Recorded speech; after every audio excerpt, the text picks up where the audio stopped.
I think quitting is like a disease, as in like it begets more quitting, right? So if I quit now, then when am I going to quit next time something gets hard?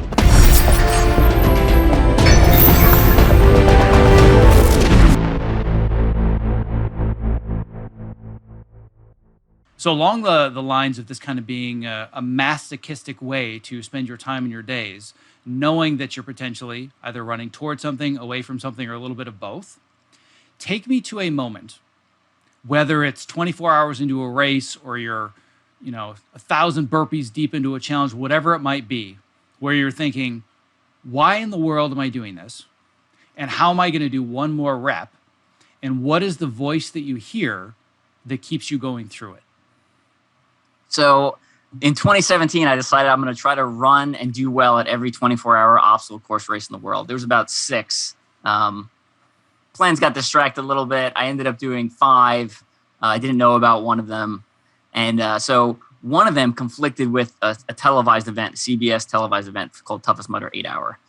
Except that 24-hour was on a permanent facility, which means I could run that course on a different day and essentially like shadow run my results. So that's what I did. So random weekend, we drove to Vermont and I do a 24-hour obstacle course race by myself. There's no one on the course.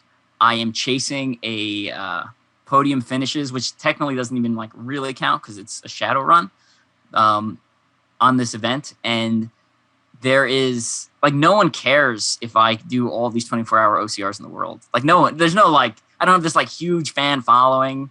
And this is especially 2017. So like, I really even have made that much of a name for myself as much as I have now. And I am 12 hours into this event. It is dark and I'm wandering around the woods by myself. And I'm like, what in the heck am I doing?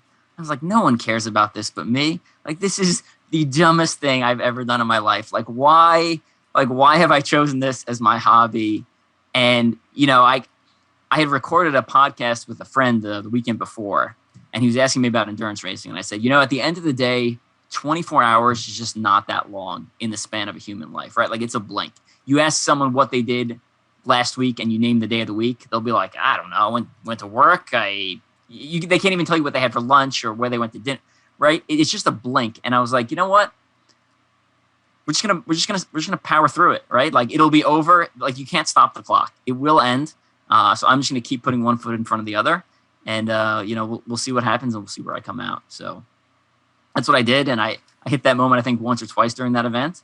Probably one of the more darker moments I've hit during racing, and I just kind of powered through it. Again, ended up drawing back on my lessons from combat and from the military, where it's just like, stopping is just not an option. If you're gonna step across the line, like, you got to commit to finishing it, even if it's well below your stated mileage goal or below your stated mileage or your time, etc.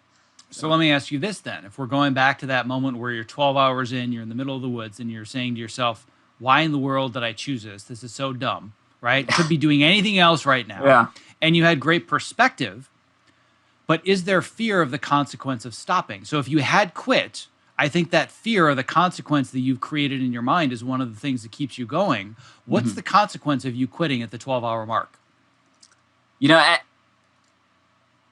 In reality, it's nothing. I think quitting is like a disease, as in like it begets more quitting, right? So if I quit now, then when am I going to quit next time something gets hard, right? Like, whether it be, and it can be a race, it can be your job, it can be your marriage, it can be whatever. It can be your other hobby, right? Like I do martial arts on the side also now. That's kind of like a hobby I picked up in the last couple of years.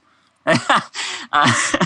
So, it's just one of those things like, what is this going to lead? It's just going to lead to more quitting. And then that doesn't make me feel good about myself. Again, a little bit of selfish reasons. 2, it doesn't set a good example for my daughter when she doesn't make the gymnastics team. She was like, are you going to still do gymnastics? She's like, yeah. And I was like, good. Bounce back up and get back up. And I would like to think that she's seen me fail enough times and seen me get back up where she has internalized some of those life lessons. Yeah, and I can relate to all of that. And that was probably, I would say the hardest thing about following the first season on Ninja Warrior wasn't the fall. It wasn't, well, and I actually got lucky in the sense that it wasn't aired in front of millions of people and didn't even make the show. But the hardest thing wasn't the fall. It wasn't the failure. It wasn't all the time or everything else that was put in. It was that my daughter was crying. That was the part that was so hard for me to handle, because to them, they had this image in their mind, because she was only 8 or 9 at the time. They're like, oh, my daddy's going to hit a buzzer, right? And that was really, really hard for her to handle, because nobody in my family expected it, but she certainly didn't. But then there have been several points of hardship, and it's funny you said gymnastics, because that's something that my daughter is doing. And with that, she's gone through periods where she hasn't done well at a competition or had bad practice. And she said, and she even wrote me a letter once saying that, you've taught me to keep going and not give up. It's like, well, I'm glad that me getting wet on the course was good for something, right? Yeah. It's good for that leading by example. But I think that one of the really important points that you bring up is this idea that if I quit here today, I quit in other areas of my life. And I'm sure you've heard this saying before, but for anybody listening that hasn't, one of the most important saying that drives how I do things is the following: how you do anything is how you do everything. This is a lesson that I actually learned in yoga class, of all places, over 20 years ago, where our yoga instructor was explaining to us about how you have to be present in the moment. And right now, your quads are burning because you're holding Warrior 2 for 3 minutes. Are you angry? Like, do you want to get out of the pose? Like, what's your immediate reaction? Because whatever that immediate reaction is probably how you're going to react to traffic, or how you're going to react to an argument with your partner. And that was just like this huge aha moment for me. So like you said, nobody would have cared if you had quit. I think, frankly, people would have been like, well, thank God, glad this is over. But that, like you said, it becomes this infectious disease where once you've accepted that I can quit once, it just becomes easier to quit the next time.